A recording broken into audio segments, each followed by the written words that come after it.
Baik, assalamualaikum warahmatullahi wabarakatuh. Kembali lagi dengan saya Pak Aji. Jadi kita akan belajar IPA Fisika.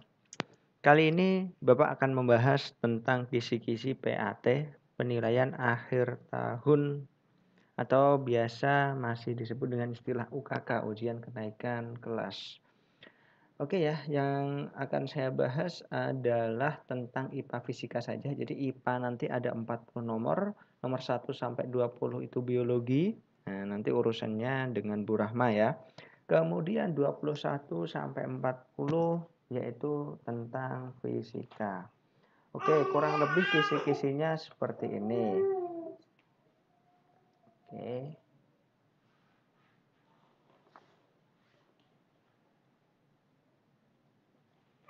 Kurang dia. Oke, kisi-kisi PAT.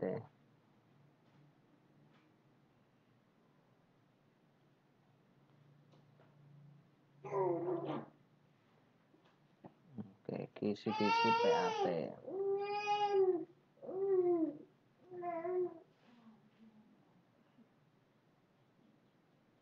Oke.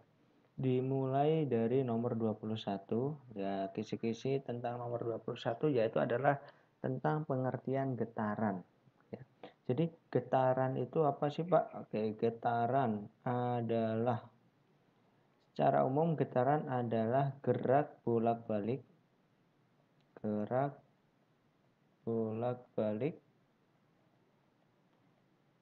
yang melewati titik kesetimbangan. Oke, jadi istilah getaran itu kata kuncinya adalah gerak bolak-balik, tapi dia harus melewati sebuah titik, yaitu yang disebut dengan titik kesetimbangan.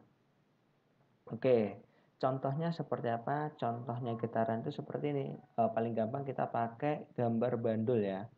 Ada sebuah bandul. Nah, jadi bandul ini kalau posisinya setimbang, dia sedang diam, tidak sedang bergetar, maka dia akan di posisi yang lurus ke bawah ini. Coba kalian kasih beban pada tali, nggak kalian apa-apain, dia talinya akan lurus ke bawah.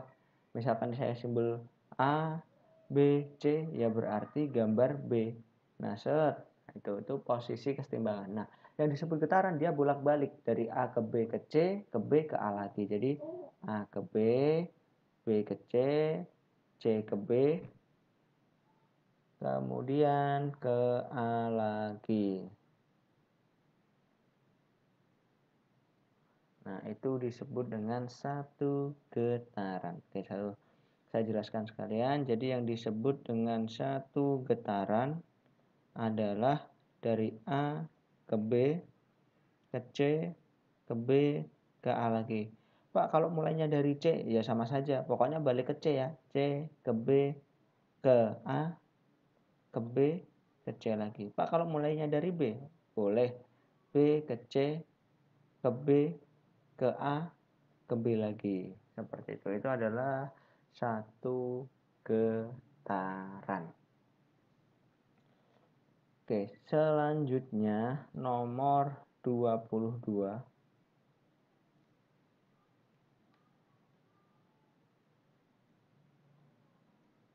Oke, nomor 22 yaitu kalian disuruh menghitung jumlah getaran. Nah, tapi ini nanti pada penggaris.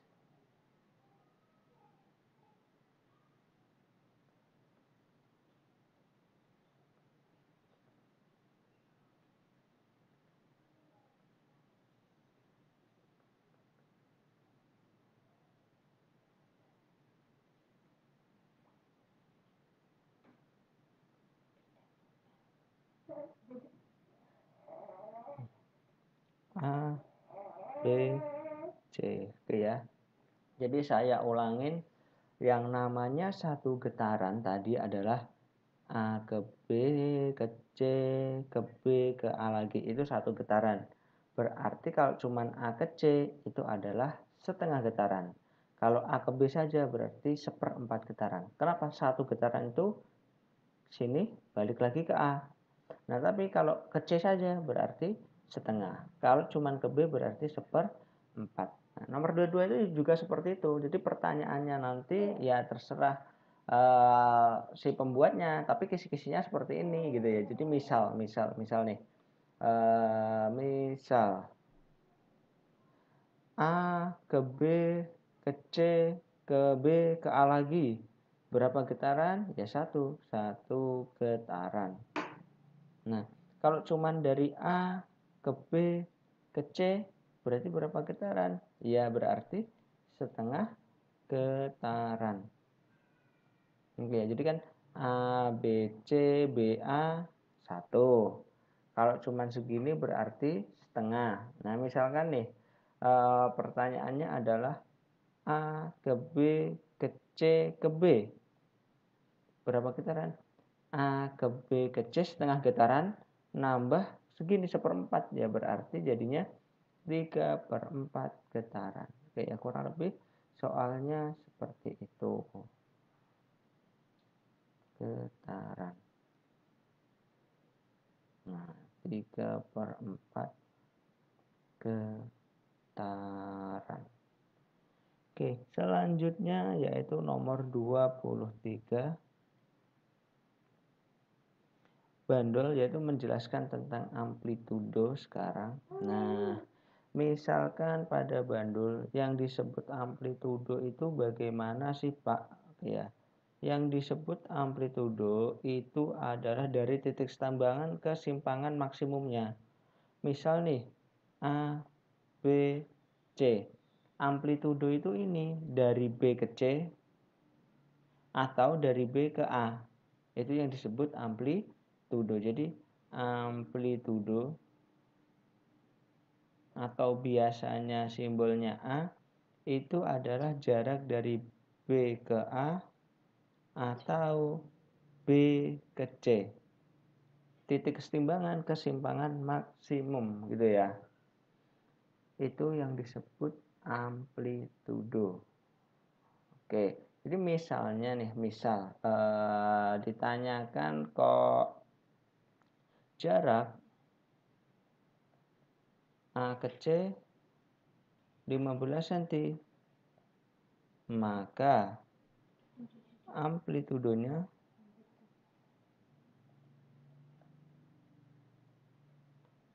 ya langsung kita bisa jawab ya. 15 cm. Amplitudo kan B ke A atau B ke C ya berarti 7,5 cm seperti itu. Lanjut nomor 24. Nomor 24 misalkan ada soal penggaris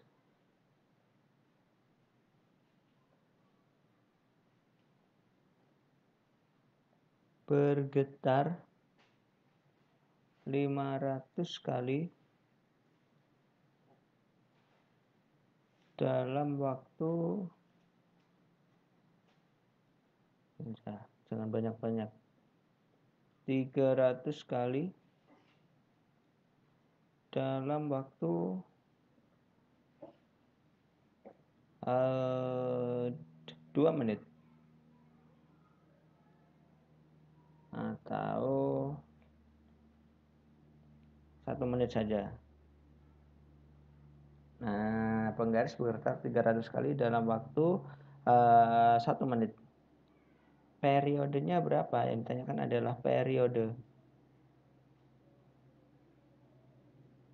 Jadi seperti ini. Kita bahas. Bergetar, banyak getarannya adalah 300. N-nya sama dengan 300 kali. Kemudian waktunya T-nya adalah 1 menit.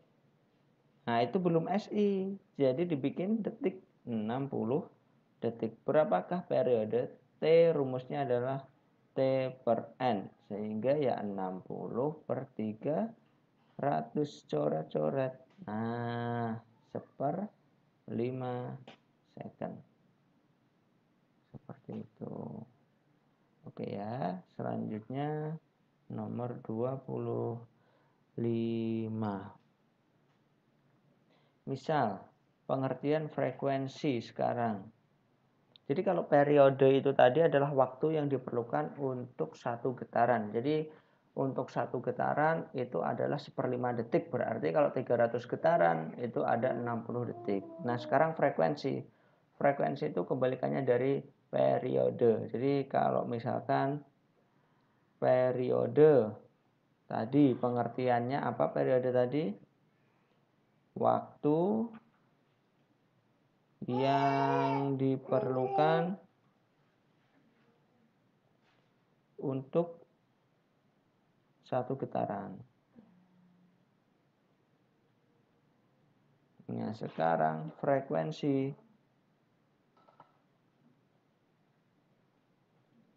Nah, kalau frekuensi apa, Pak? Frekuensi adalah banyaknya getaran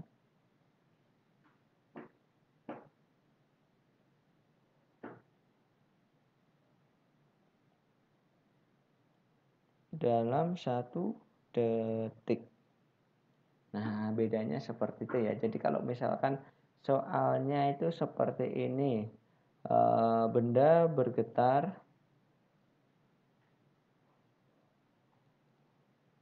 10 Hz. Artinya adalah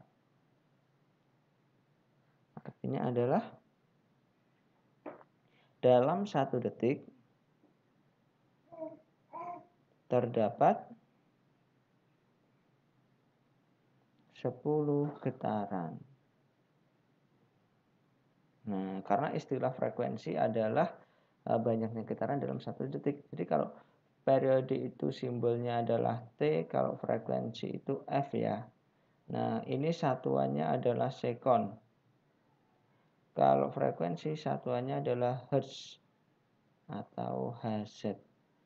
Oke, silahkan dipahamin dulu nomor 21 sampai 25 ya. Nah, silahkan di screenshot nanti. Oke, next kita lanjut nomor 26 sekarang.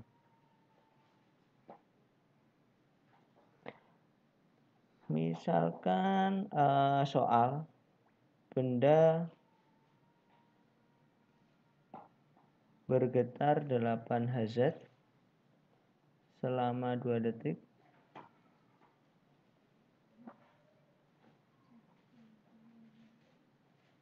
Maka banyak getarannya berapa? Banyak getaran.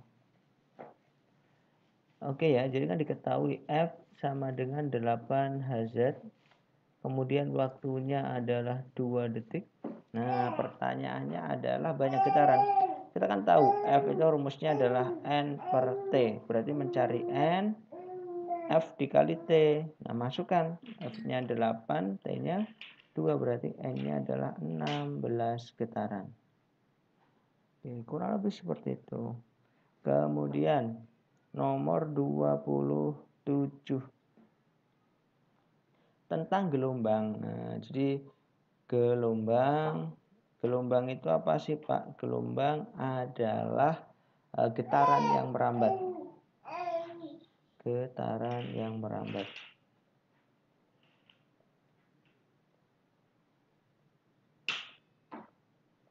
Nah, yang merambat itu apanya, Pak? Yang merambat adalah energinya. Yang merambat energinya. Bukan medium ya, bukan medium. Energi. Bukan medium.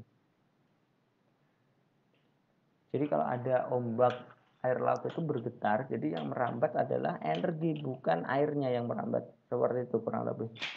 Kemudian di sini tentang gelombang transversal dan longitudinal, jadi penjelasan singkatnya gini. Gelombang transversal itu adalah gelombang yang bentuknya seperti ini. Ada bukit, ada lembah. Oke, nah ini gelombang transversal. Nah, ada bukit, ada lembah, itu gelombang transversal. Ciri-cirinya adalah oke ya, jadi pada gelombang transversal arah getar tegak lurus. Jadi ini simbol tegak lurus dengan arah rambat. Ya, seperti itu. Kemudian yang longitudinal, gelombang longitudinal, gambar gelombangnya seperti apa sih Pak? Ada rapatan, ada renggangan. Nah, ini rapatan, nanti ada renggangan.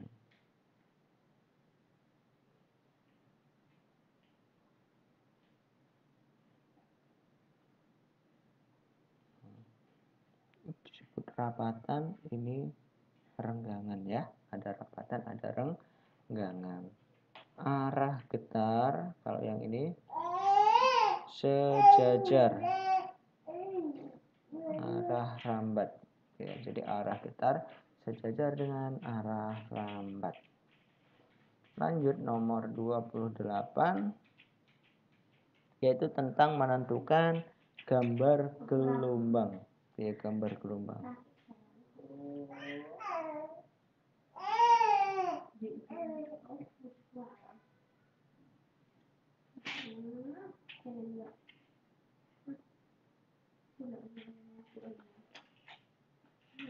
Nah, yang disebut dengan satu gelombang itu adalah satu bukit, satu lembah.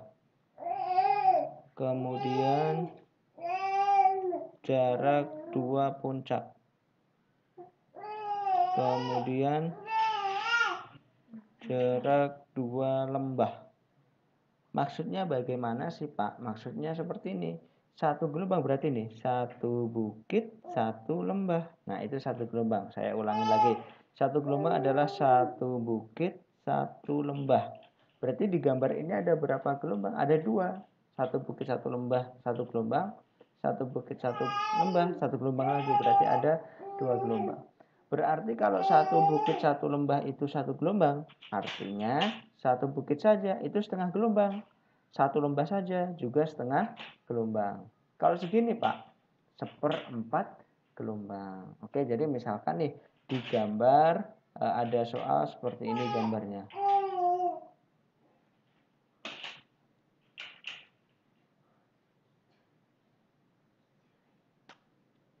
Nah, ini kan setengah gelombang, satu bukitnya setengah gelombang. Yang segini 1/4 gelombang, berarti setengah tambah 1/4. 3/4 gelombang. Oke, seperti itu. Nomor 29.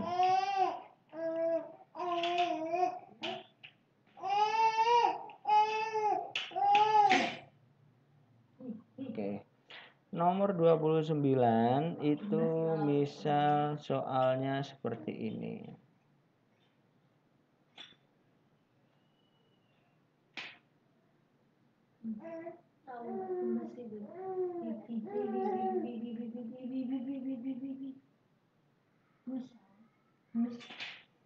Oke, terus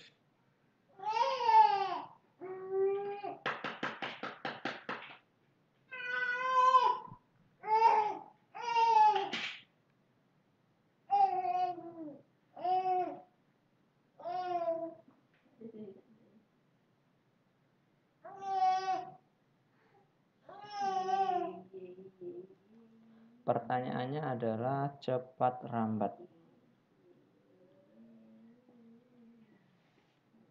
Oke, cepat rambat gelombang. Nah, rumusnya cepat rambat itu adalah V sama dengan lambda dikali F. Nah, berarti kita perlu mencari lambda dan F-nya. Kita cari lambda dulu. Lambda itu L per N.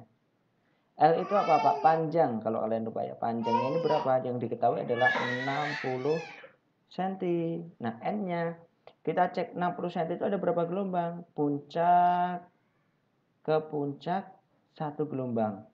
Segini 1/4, 1/4, segini 1/4. Berarti 1,5 gelombang. Oke ya, berarti 1,5. Artinya ini berarti panjang gelombangnya 40 cm. Frekuensi N per T. Nah, yang diketahui waktunya kan di titik ini. Waktunya adalah 0,5. Banyak gelombangnya ada berapa dari situ sampai situ tuh?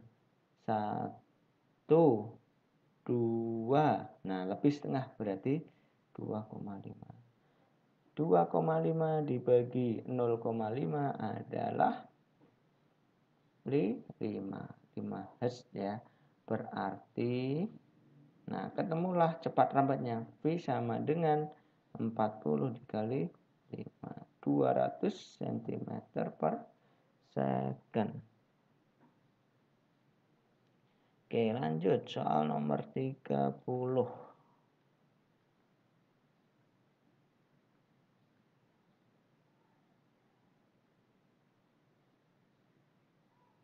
Oke ya.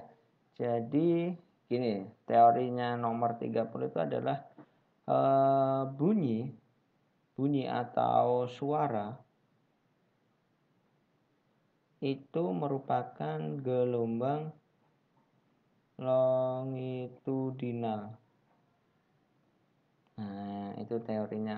Bunyi atau suara itu gelombang longitudinal. Jadi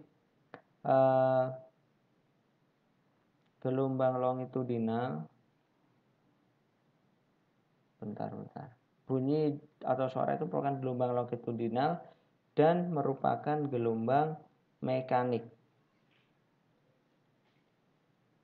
Nah, kesimpulannya apa? Bunyi atau suara itu punya rapatan sama renggakan dan dia merupakan gelombang mekanik. Gelombang mekanik itu apa sih, Pak? Gelombang yang perlu medium untuk merambat. Jadi memerlukan medium perantara ya, medium perantara untuk merambat. Jadi maksudnya kalau di luar angkasa bunyi itu ya nggak kedengeran kalau nggak ada medium, karena di luar angkasa adalah ruang hampa udara. Oke, kurang lebih seperti itu. Silahkan dicek, di screenshot. Kita lanjut.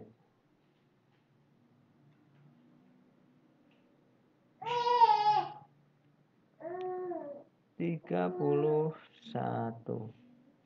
Oke ya, 31. Ke klasifikasi frekuensi bunyi. Jadi ada infrasonik. Infrasonik itu adalah kurang dari 20 Hz. Kemudian audiosonik 20 sampai 20.000 Hz. Dan yang terakhir ultrasonik lebih dari 20.000 Hz.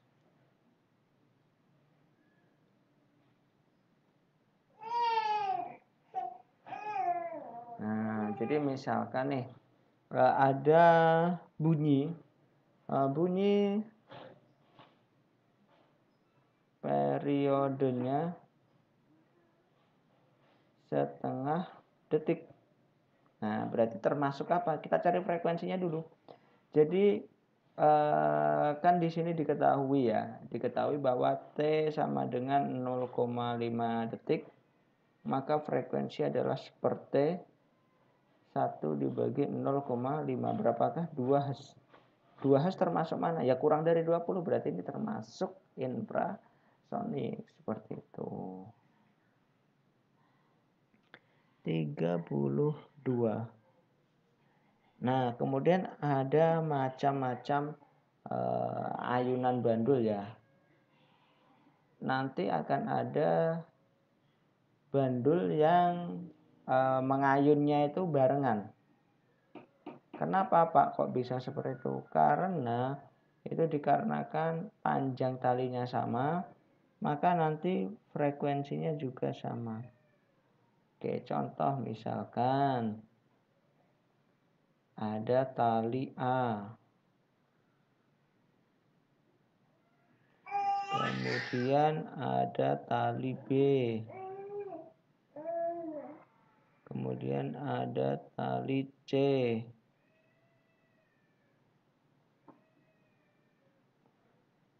Kemudian ada tali D. Ada tali E. Oke. Jika A diayun, ini misalkan ini pertanyaannya, jika A diayun, maka yang ikut berayun yang mana? Yang panjangnya sama dengan A? Yang C. Oke, jadi jawabannya adalah yang C. Kenapa kok ikut berayun? Karena periodenya sama. Tapi kalau periode sama ya frekuensi pasti sama ya. Terserah itu alasannya boleh. Cuman syaratnya adalah L-nya sama. Jadi panjang tali sama. Pak, kalau yang panjang talinya sama ada lebih dari satu, ya itu ikut semua panjang tali sama. Misal nih, kok 5-5-nya panjang talinya sama semua, ya berarti semuanya ikut berayun. 33.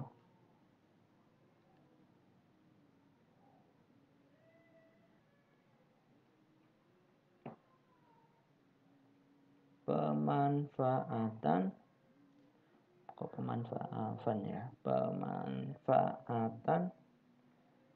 gelombang bunyi. Nah, apa saja pemanfaatan gelombang bunyi? USG. Jadi kalau lihat bayi di dalam perut itu pakai gelombang bunyi, yaitu beda dengan ronsen atau X-ray. Jadi kalau melihat patah tulang sama melihat gerak bayi di dalam perut, posisi bayi di dalam perut itu beda ya itu. Meskipun sama-sama lihat bagian dalam tubuh, tapi itu beda. Kalau X-ray itu pakai cahaya, sinar X atau ronsen nyebutnya.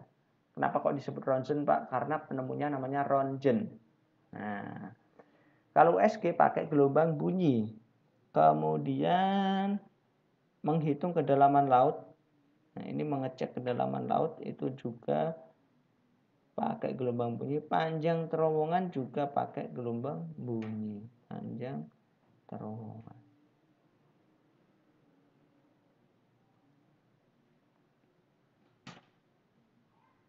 34. Nah, di sini ada gambar tentang pensil di dalam air atau dibikin sedotan juga boleh, terserah ya.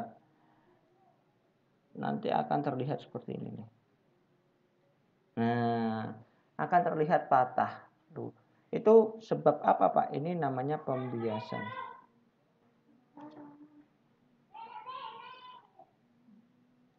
Atau refraksi. Namanya adalah refraksi atau pembiasan.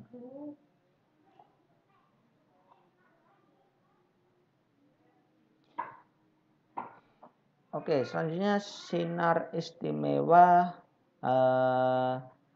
dalam cermin ya. Contohnya seperti ini. Sinar istimewa dalam cermin.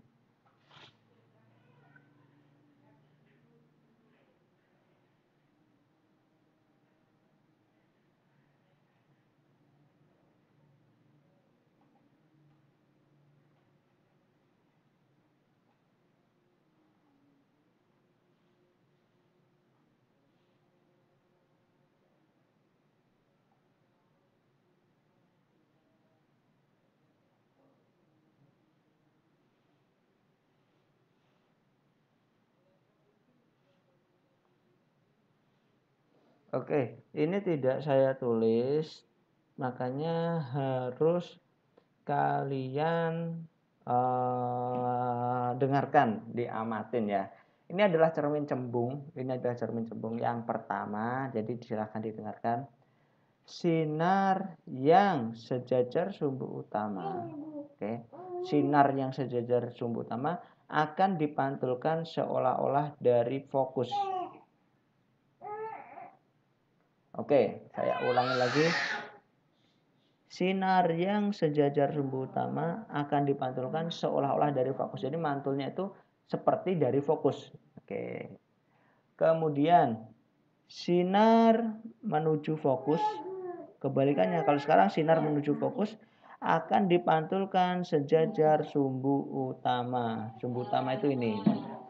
Ini itu sumbu utama. Oke ya. Yang pertama saya ulangin. Yang pertama ini tadi sinar sejajar sumbu utama akan dipantulkan seolah-olah dari fokus. Yang kedua, sinar menuju fokus akan dipantulkan seolah-olah sejajar sumbu utama. Yang terakhir, sinar menuju pusat kelengkungan. R ini ya. Sinar menuju pusat kelengkungan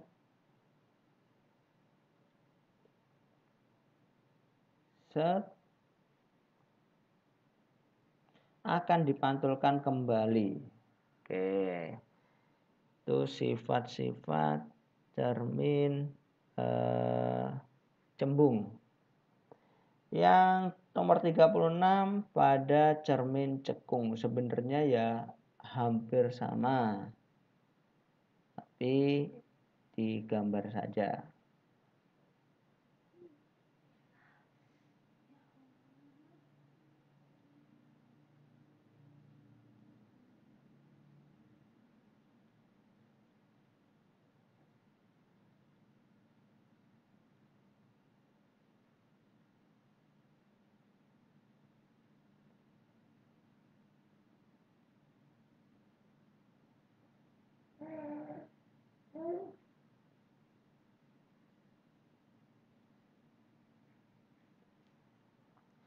Oke, sekarang cermin cekung. Sinar sejajar sumbu utama. Kalau cembung tadi kan dipantulkan seolah-olah dari fokus. Kalau sekarang dipantulkan menuju fokus. Oke. Kemudian sinar menuju fokus. Yang kedua, kalau tadi kan sinar sejajar sumbu utama dipantulkan menuju fokus. Kalau sekarang sinar menuju fokus dipantulkannya sejajar sumbu utama. Oke. Kalau tadi sinar yang menuju pusat kelengkungan, kalau ini sinar yang melewati pusat kelengkungan akan dipantulkan kembali. Oke, seperti itu soal nomor 36-nya nanti seperti itu. Oke, lanjut nomor 37. Misal ada soal diketahui adalah ya, benda 20 cm di depan cermin cekung yang fokusnya 15 cm. Pertanyaannya adalah jarak bayangan. Oke, diketahui S-nya adalah 20 cm, kemudian fokusnya 15 cm, jarak bayangan S aksen. Silahkan dihitung sendiri, 1/F sama dengan 1/S plus 1/S aksen. Jadi ya 1/15, 1/20 ditambah 1/S aksen. Dilanjutkan ya. Nah, silahkan dilanjutkan sendiri. Oke. Lanjut, next. 38.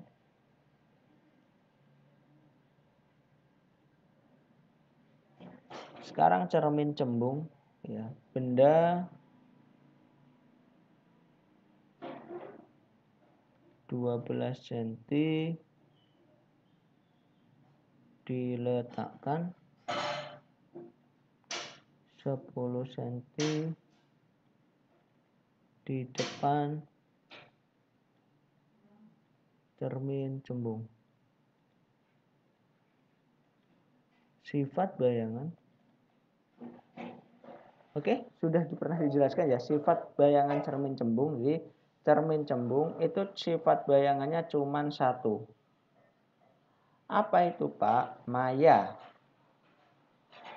Tegak diperkecil.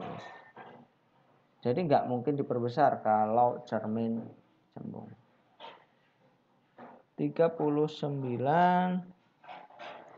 kekuatan lensa. Kekuatan lensa atau PP itu rumusnya adalah 100 cm per F atau 1 meter per F. Jadi kalau pakai satuan senti ya 100 per F. Fokus ya, F itu adalah fokus. Nah, tapi kalau pakai meter ya 1 meter. Seperti itu. Nomor 40 yaitu sifat bayangan kamera. Nah, kamera saat memfoto menggunakan kamera pasti semakin kecil. Oke ya, jadi nggak mungkin ya kamera ukurannya lebih besar dari aslinya. Ya mungkin saja, tapi saat ini kan belum ada kamera yang ukurannya kok lebih besar dari aslinya. Jadi misalkan nih maksudnya ukurannya lebih besar dari aslinya kan bisa Pak. Fotografi hewan-hewan kecil itu saat dicetak kan jadi lebih besar. Ya beda maksudnya seperti ini. Saat dilihat dengan kamera, kalau nggak di zoom ya kan kita bicara aslinya, itu pasti diperkecil. Jadi sifat bayangan kamera itu aslinya adalah nyata. Kalau nyata pasangannya ya terbalik diperkecil. Oke. Oke, sampai sini saja. Terima kasih atas perhatiannya. Jika ada salah kata, mohon maaf. Wassalamualaikum warahmatullahi wabarakatuh.